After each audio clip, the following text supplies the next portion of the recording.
हरे कृष्णा कृष्णा कृष्णा हरे हरे, हरे राम राम राम हरे हरे। बोलो जगत गुरु शिला प्रभुपाद की जय। हरे कृष्णा। आप सभी भक्तों का हार्दिक स्वागत है, अभिनंदन है श्रीमद् भागवतम की ऑनलाइन जूम क्लास में। हम 2 मिनट बस शिला सनातन गोस्वामी की स्तुति पढ़ के फिर आगे बढ़ते हैं। आप सभी भी प्रयास कीजिएगा इसको पढ़ने का। सर्वशास्त्राब्धि पीयूषा सर्ववेदेक सत्फला सर्वसिद्धांत रत्नाढ्य सर्वलोकैक दृक्पदा सर्वभागवत प्राण श्रीमद्भागवतो प्रभु कलिध्वान्तादितादित्य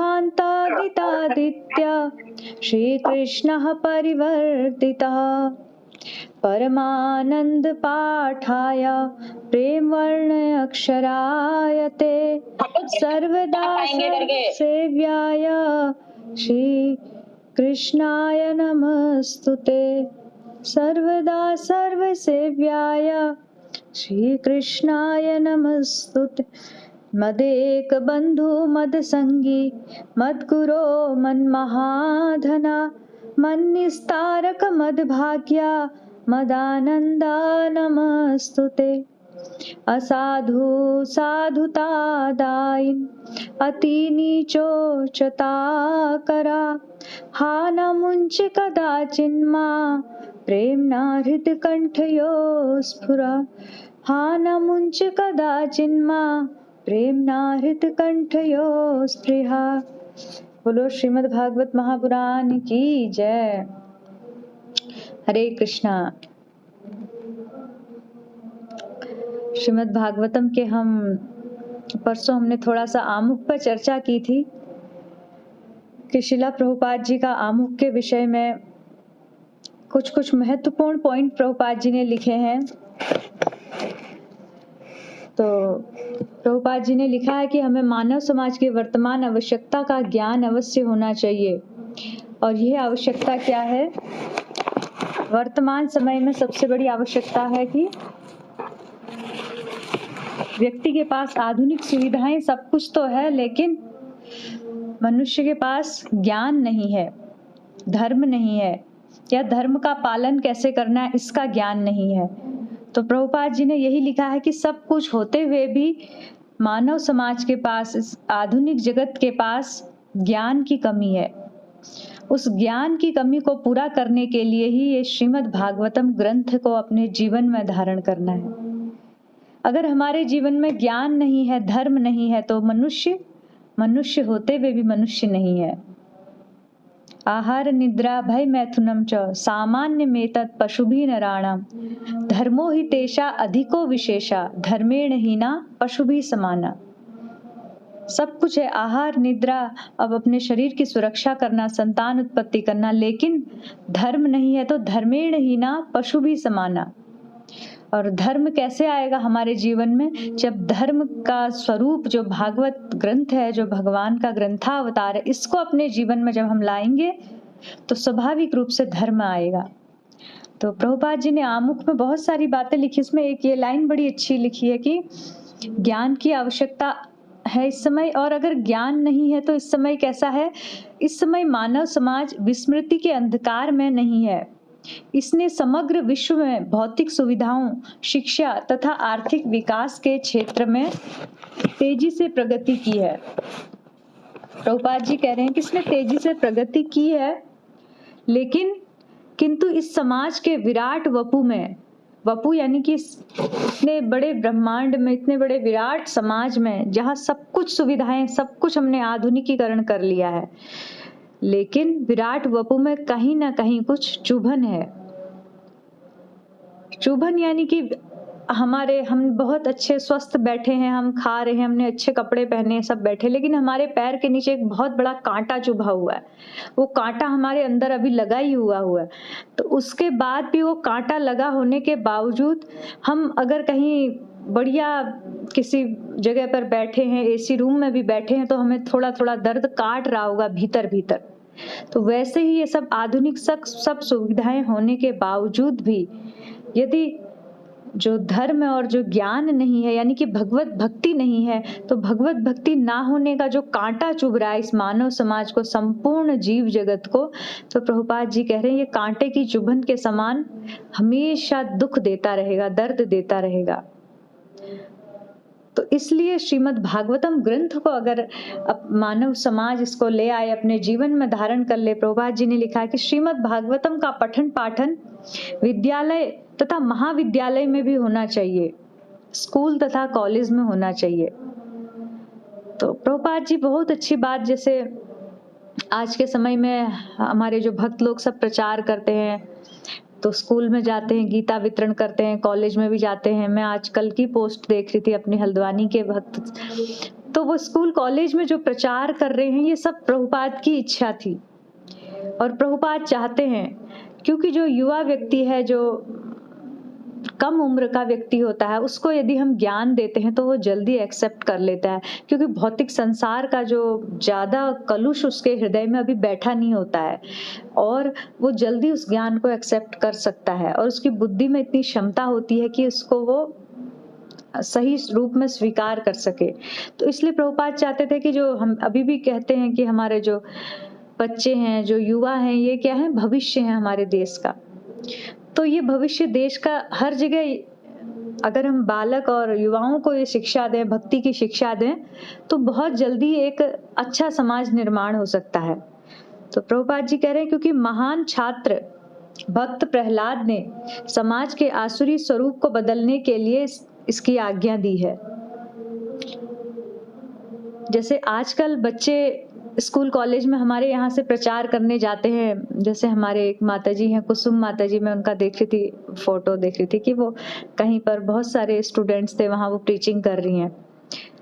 तो ऐसे हम प्रीचिंग करते हैं, तो प्रहलाद महाराज ने भी यही किया। प्रहलाद महाराज ने क्या किया, उन्होंने भी तो स्कूल में अपने प्रचार किया।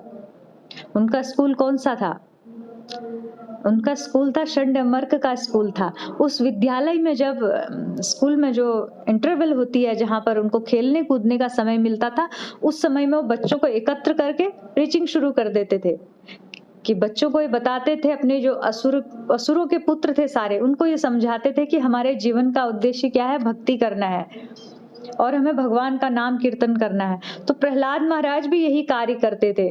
जब हम कथा सुनते हैं हमें लगता है अरे बाप रे, प्रहलाद महाराज के लिए तो नरसिंह भगवान ने खंबा फाड़ दिया, इतना सब, तो हमें लगता है पता नहीं उनने क्या किया। मतलब स्तर भले ही वो बहुत महान है, महाजन है, लेकिन वही नवदा भक्ति को वो भी फॉलो कर रहे हैं जो हमारे आचार्यों ने हमें बताई है। तो अगर इसी को हम फॉलो करते रहेंगे, उनके पद चिन्हों पर चल के, तो उनकी कृपा के द्वारा हम भी क्रमशः ऊपर उठ जाएंगे। तो प्रहलाद महाराज ने कहा, कौमार आचरित प्राज्ञ धर्मान भागवतानिह दुर्लभम मानुषम जन्मो तदपि ध्रुव अर्थदम, कि कुमार अवस्था से ही प्रयास करना चाहिए, 5 वर्ष की उम्र से भगवत प्राप्ति का एक कठिन प्रयास शुरू कर देना चाहिए। अगर 5 वर्ष की अवस्था से प्रयास किया है तो आशा कर सकते हैं कि जब प्रौढ़ावस्था आए, जब वृद्धावस्था आए, कि भक्ति में व्यक्ति परिपक्व हो रहा है या हो जाएगा। यदि हम लेट भक्ति शुरू करेंगे तो ऐसा भी नहीं कि भक्ति शुरू करते ही हम भक्ति से जुड़ गए, तो आज से ही पूरी तरह हम बस 16 माला 32 माला ये सब चीजें फॉलो करना लग जाते हैं, एकदम स्ट्रिक्टली फॉलो करते हैं। कितने उतार चढ़ाव आते हैं, कितनी बार हमें मतलब ऊपर नीचे होना पड़ता है, साधन भक्ति में भी परिस्थितियों से जूझना पड़ता है। तो ये सब उतार चढ़ावों के लिए, इन सब एक्सपीरियंस के लिए और इन सब दृढ़ता के लिए क्या चाहिए, समय चाहिए। यदि बचपन से भक्ति कर रहे होंगे तो हमारे पास समय होगा, उस समय में हम इन सब से जूझते हुए अपना अनुभव परिपक्व करते जाएंगे और जैसे जैसे हमारी अवस्था बढ़ेगी वैसे वैसे हम भक्ति को और गंभीरता से लेते जाएंगे। तो वृद्धावस्था आने तक भक्ति परिपक्व हो जाएगी, ये उम्मीद कर सकते हैं। इसलिए प्रहलाद महाराज ने ये बड़ा 7वें स्कंद में ये श्लोक कहा है।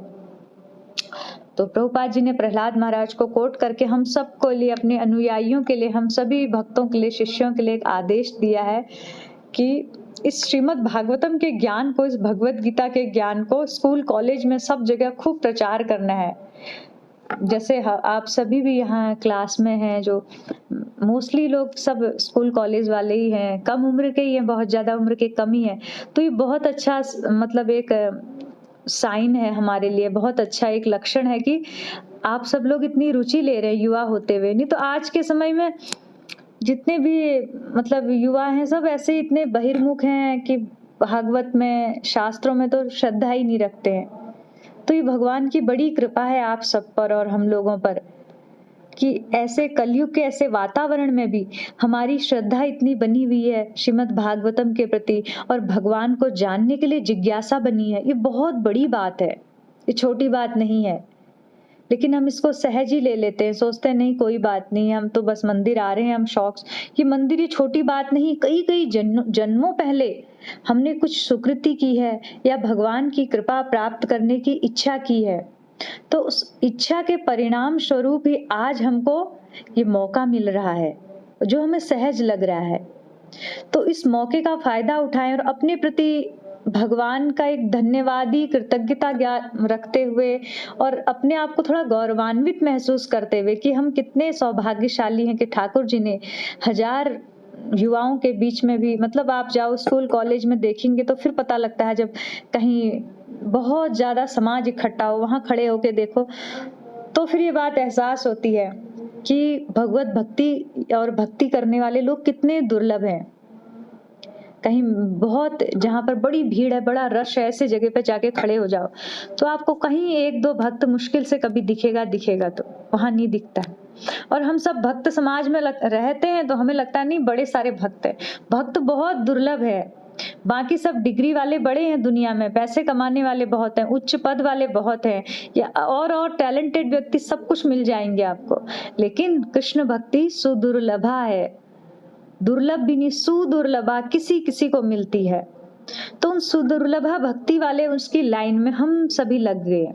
तो ये भगवान की कृपा है, अहेतु की कृपा है कि हमें ये सौभाग्य प्राप्त हुआ है। तो इस सौभाग्य को बढ़ाते हुए हमने प्रहलाद महाराज की इस बात का अनुसरण करते हुए कि अभी से सिंसियरली लग जाएंगे छोटी उम्र से, तो मृत्यु तक ये गारंटी हो सकती। गारंटी क्या मतलब, एक आशा कर सकते हैं आचार्यों की कृपा से कि हमें मृत्यु के समय, जैसे कि गुरु महाराज कहते अंते नारायण स्मृति, तो वो हो जाए अभी से प्रैक्टिस किया तो शिला प्रभुपाद इसलिए कह रहे हैं बाल्यकाल से ही स्कूल कॉलेज में शिक्षा देनी चाहिए। तो ये आमुख में हमने कल भी 3-4 और पॉइंट्स पर चर्चा की थी। इसके बाद जो श्रीमद् भागवतम का पहला श्लोक के विषय में कल कहा था, श्रीमद् भागवतम का पहला श्लोक ग्रुप में भी शेयर किया था।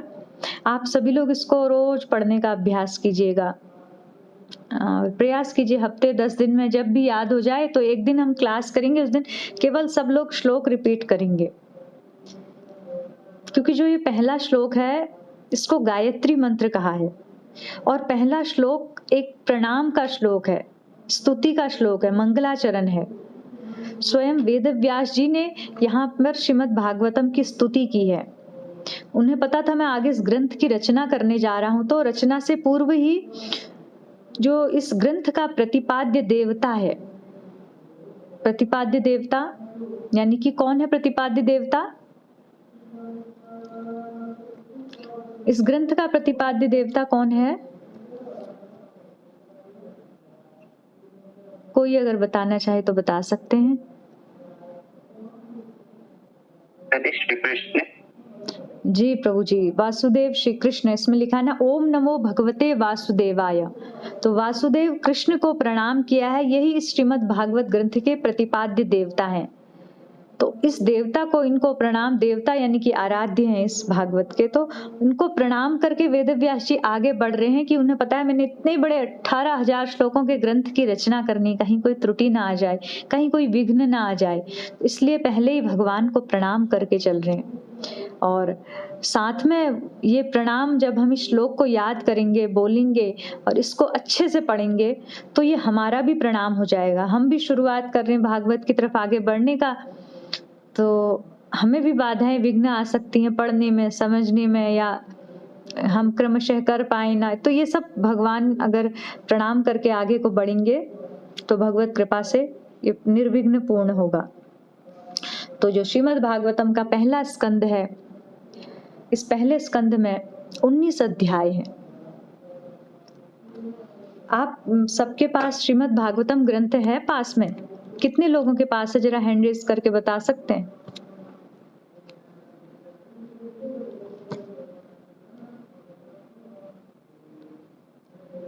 श्रीमद् भागवतम ग्रंथ किसके पास में है इस समय? ओके, डॉक्टर कंचन जोशी माता जी के पास है, एक नंबर 2 उनके पास है, 2 लोगों के पास है, राधा माता जी के पास है। तो 2 लोगों के पास श्रीमद् भागवतम है। अन्यों के पास अगर नहीं है तो आप PDF से काम चला सकते हैं, लेकिन प्रयास कीजिए श्रीमद् भागवतम के रूप में ठाकुर जी को अपने घर में लाने का। भले ही अभी से प्रयास शुरू करेंगे तो इसकी जो सेवा बहुत ज्यादा नहीं है, क्योंकि भगवान इसमें कहा है ना, हम कल सुन रहे थे कि कलो नष्ट दृशामेशा पुराणा अधुनोदितो। जब अज्ञान का अंधकार होता है तो भागवत इस सूर्य के रूप में प्रकाशित होता है। तो अब हमें अपने घर का, अपने हृदय का अंधकार दूर करना है तो सूर्य को तो बुलाना पड़ेगा, बल्ब तो जलाना ही पड़ेगा। तो श्रीमद् भागवतम रूपी सूर्य को अगर हम अपने घर में लाएंगे तो हम आशा कर सकते हैं धीरे धीरे हमारे मन का अंधकार दूर होगा। तो प्रयास अभी से शुरू कर दीजिए कि भगवान को, ग्रंथावतार को घर में लाना है। इससे बहुत सहूलियत मिलती पढ़ने में। मैंने पहले भी बताया कि जब हम भागवत ग्रंथ का स्पर्श करके पढ़ते हैं तो एक ग्रंथ का एक सात्विकता है, ग्रंथ की एक अलौकिकता है। गैजेट्स में वो बात नहीं आती है। हम ले तो सकते हैं पर ग्रंथ होना परम आवश्यक है। तो आप 2 ही लोग हैं, अन्यथा मैं चाह रही थी कि जैसे 19 हमारे पास छात्र हैं तो 19 लोग 19 अध्यायों का, एक एक अध्याय का नाम बताते, पर पॉसिबल नहीं है क्योंकि ग्रंथ नहीं है आप सबके पास।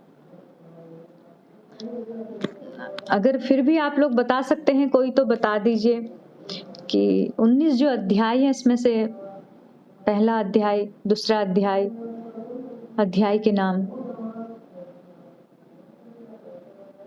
हरे कृष्णा माता जी, दंडवत प्रणाम। हरे कृष्णा, दंडवत प्रणाम माता जी। माता जी अगर आपकी आज्ञा हो तो मैं बताऊं, मेरे पास अभी हाथ में है श्रीमद् भागवतम। जी माता जी, आप बता दीजिए। आप ऐसा कीजिए 10 आप बता दीजिए, 9 एक और माता जी वो बता देंगी। 2 लोग हैं हमारे पास भागवतम वाले। ठीक है माता जी। तो पहला अध्याय है मुनियों की जिज्ञासा। अध्याय 2 है दिव्यता तथा दिव्य सेवा। अध्याय 3 है समस्त अवतारों के स्रोत भगवान श्री कृष्ण। अध्याय 4 है श्री नारद मुनि का प्राकट्य। अध्याय 5 है श्री नारद मुनि द्वारा श्रील व्यास देव को श्रीमद् भागवतम के विषय में आदेश। अध्याय 6 है श्री नारद मुनि तथा श्रील व्यास देव का संवाद। अध्याय 7 है द्रोण पुत्र को दंड। अध्याय 8 है महारानी कुंती द्वारा प्रार्थना तथा महाराज परीक्षित की रक्षा। अध्याय 9 है भगवान श्री कृष्ण की उपस्थिति में भीष्म देव का देह त्याग। और अध्याय 10 है द्वारका के लिए भगवान श्री कृष्ण का प्रस्थान। थैंक यू माता जी। हरे कृष्ण माता जी। जी माता। और एक माता जी ने हैंड रेज किया था, वो बता सकती हैं।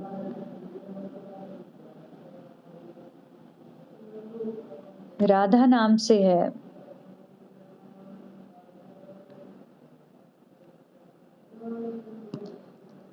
हरे कृष्णा, सुन पा रहे हैं माता जी आप? राधा माता जी, ठीक है। नेक्स्ट मैं बता देती हूँ फिर। अध्याय 11 है भगवान श्री कृष्ण का द्वारिका में प्रवेश। और अध्याय 12 है सम्राट परीक्षित का जन्म। अध्याय 13 है धृतराष्ट्र का गृह त्याग। अध्याय 14 है भगवान श्री कृष्ण का अंतर्धान होना। अध्याय 15 है पांडवों का सामूहिक निवृत्ति। अध्याय 16 महाराज परीक्षित ने कलयुग का सत्कार किस प्रकार किया। अध्याय 17 कली को दंड तथा पुरस्कार। अध्याय 18 है ब्राह्मण बालक द्वारा महाराज परीक्षित को शाप। और अध्याय 19 है शिला सुखदेव गोस्वामी का प्राकट्य। अभी हम श्रीमद् भागवतम के पहले स्कंद को शुरू करने जा रहे हैं और पहले स्कंद में 19 अध्याय हैं टोटल। और उस 19 अध्यायों में पहले हम भगवान के विषय में जानेंगे। अभी सुखदेव गोस्वामी जो मेन हमारे इसके इस कैरेक्टर के जो मेन वक्ता हैं अभी उनका प्रवेश नहीं हुआ है, एंड में आएंगे। अभी 19 अध्याय में तो प्राकट्य होगा, उसके बाद वो द्वितीय स्कंद में उनका प्रवेश होगा। उससे पहले हम सब कुछ भागवत के विषय में जान लेंगे, फिर कथा शुरू होगी। तो ये 19 अध्याय भी हमें प्रयास करना चाहिए, याद कर लें। श्रीमद् भागवतम ग्रंथ है ऐसा, इसको कंठ से धारण करना चाहिए। अभी हम पढ़ रहे थे ना, सनातन गोस्वामी ने क्या कहा, हा न मुंच कदाचिन माँ, कि मुझे कभी मत छोड़ना भागवतम, आप कंठ में अपने हमेशा मैं स्फुरित रखूं आपको। तो इतना बड़ा ग्रंथ है, अगर एक साथ हम प्रयास करेंगे तो बड़ा मनोबल कमजोर पड़ जाएगा, कैसे होगा। तो क्रम से, जैसे एक श्लोक हमने दिया है अभी, पहला श्लोक याद करने को तो 1 वीक में कर सकते हैं। डेली पढ़ें, 3 बार पढ़ें, 4 बार पढ़ें। और ये अध्यायों के नाम अगर हम 10 दिन पढ़ते रहें तो याद हो जाएंगे, बहुत बड़ी बात नहीं। 10 दिन क्या, मतलब 2-4 दिन में भी हो सकते हैं। तो हमें एक बार याद हो गया कि प्रथम स्कंद में 19 अध्याय हैं, ये अध्याय है। तो फिर जब दूसरे स्कंद में जाएंगे उन अध्यायों को याद रखेंगे, तो उससे क्या होगा, हमारे माइंड पर श्रीमद् भागवतम की जो स्टोरी है अध्यायों के माध्यम से पता रहेगी। मोटा मोटा हम, अगर किसी ने पहला स्कंद कहा तो हम अध्याय के टॉपिक को याद करेंगे, हमें सीधे कथा का सीक्वेंस याद रहेगा किस क्रम में है। अन्यथा 335 अध्याय एक साथ याद करने बहुत कठिन पड़ जाएंगे। तो आप सब कर सकते हैं, ये प्रयास कर सकते हैं। भगवान का नाम जप और श्रीमद् भागवतम का उच्चारण और याद करने में कोई फर्क नहीं है। शिला प्रभुपाद कहा करते थे कि जैसे हम मंत्र जप करते हैं वैसे श्रीमद् भागवतम के श्लोकों को भी हम गा सकते हैं, क्योंकि ये श्लोक जो है ये वेदांत सूत्र का ही ये भाष्य है। तो इसका जो पहला श्लोक है भगवान की स्तुति है, भगवान को नमन है। ओम नमो भगवते वासुदेवाय जन्मादस्य यतो अन्वय आदितरतः चार्थस्य भिज्ञस्वराट् तेने ब्रह्म हृदय आदि कवयो मुह्यन्ति यत्सूरय तेजो वारिमृदां यथा विनिमयः यत्र त्रिसर्गो मृषा धाम्ना स्वेन सदा निरस्तकुहकं सत्यं परं धीमहि।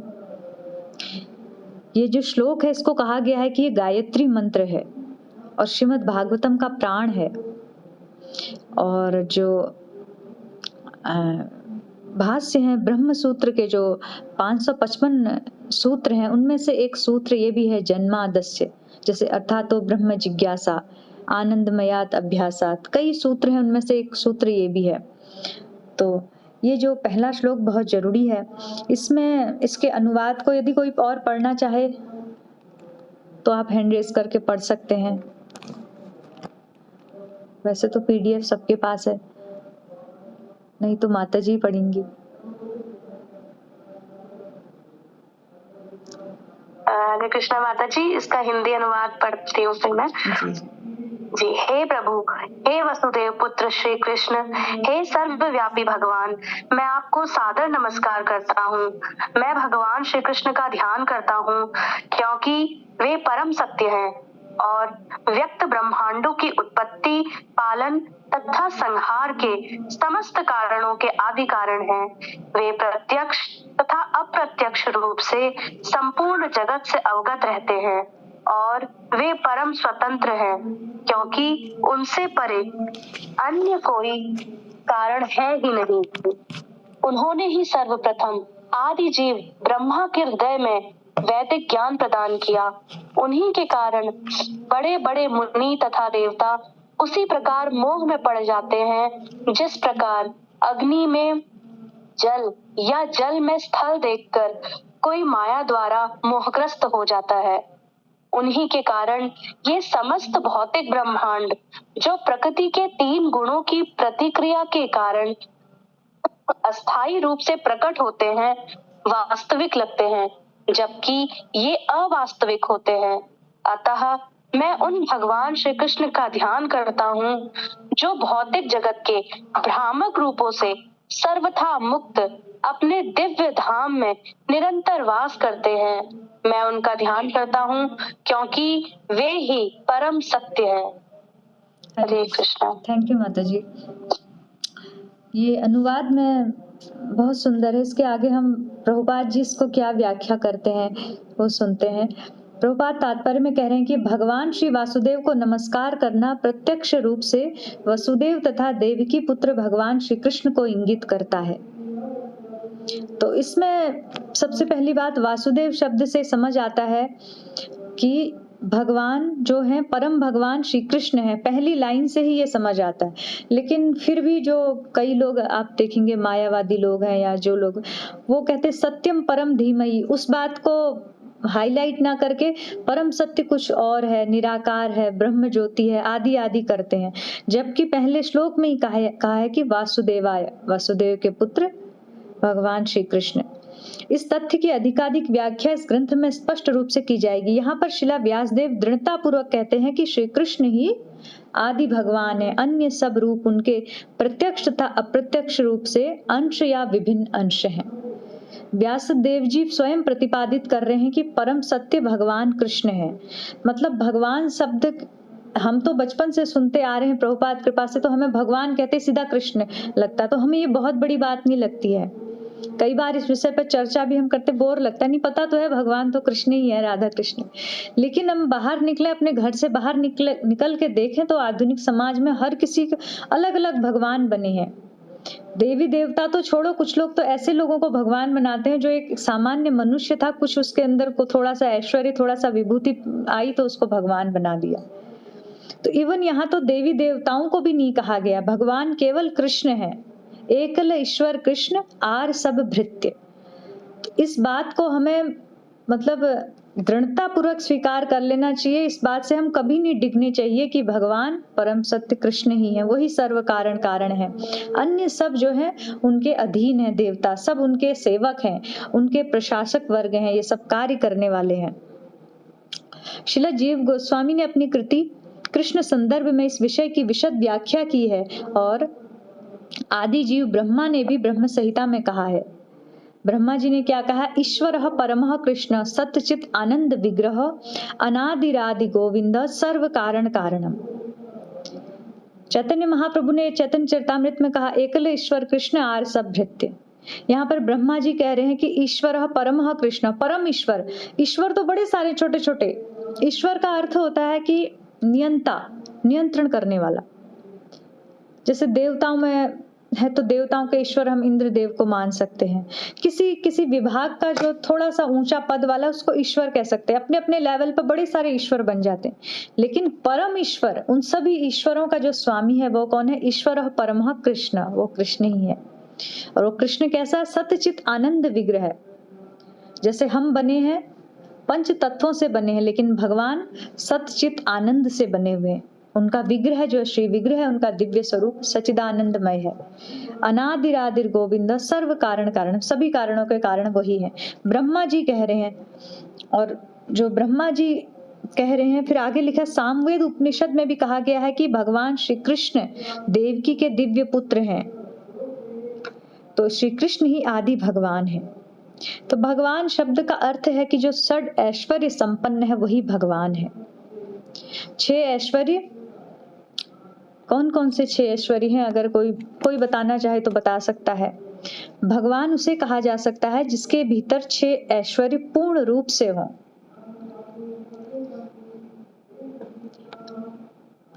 अगर एक एक दो दो भी बताएं तो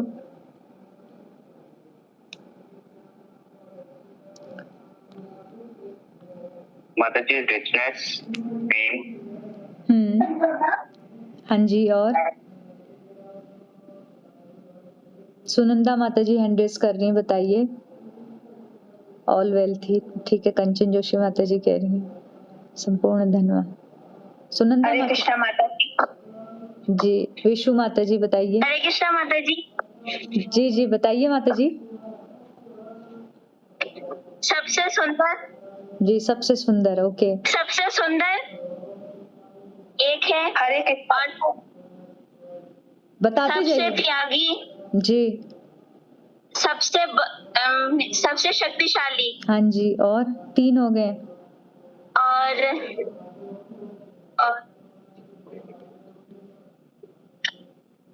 हरे कृष्णा माता जी। माता विशु माता जी अब आप बताइए।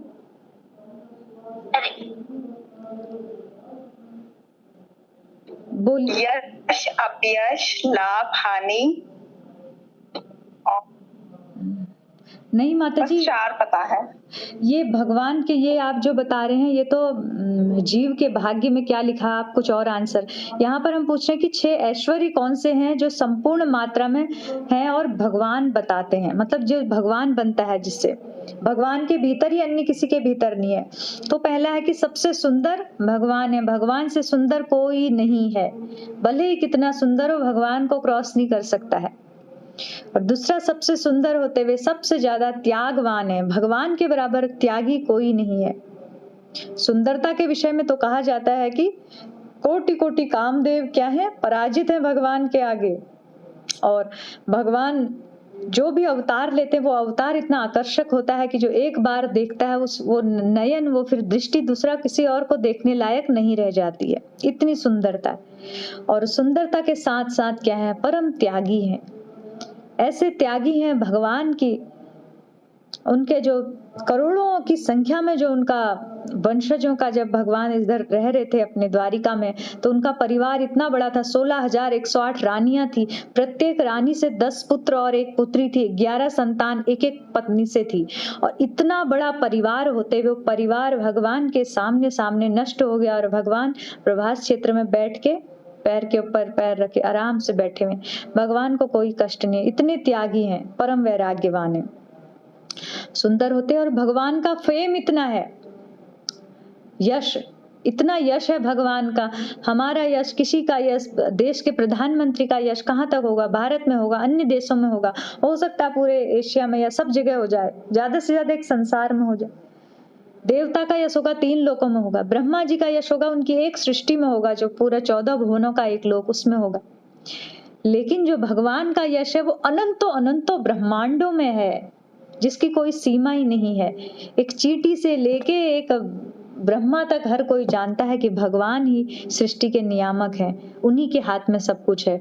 और प्रत्येक ब्रह्मांड में भगवान का यश है, इतने यशस्वी हैं। और धनवान इतने हैं भगवान कि उनके बराबर ऐश्वर्य तो किसी का है ही नहीं। भगवान जब द्वारिका में थे तो भगवान के वहां से उनको, भगवान को एक मणि मिली थी सत्यभामा जी के साथ में, उस मणि से रोज स्वर्ण की कई मोहरें निकला करती थी, इतना धन था भगवान के पास। ये तो लीला में दिखाया। वैसे भी भगवान के जो कुबेर आदि हैं, यक्ष आदि हैं, और जो लक्ष्मी देवी हैं, वो लक्ष्मी कौन है, भगवान के अंश के भी अंश जो विष्णु है, उनकी जो सेविका है, चरण सेविका, वो लक्ष्मी है। और लक्ष्मी भी एक नहीं है, लक्ष्मी सहस्त्रेषु, हजारों लक्ष्मियां उन विष्णु भगवान की सेवा कर रही, जो भगवान के अंश के भी अंश के भी अंश है। तो जो साक्षात भगवान होंगे तो उनका तो क्या ही धनवान होंगे, उनके तो संपत्ति का कोई पारावार नहीं है। सुंदर रूपवान है, धनवान है, त्यागी है, और कौन सा रह गया, यशस्वी हैं, 4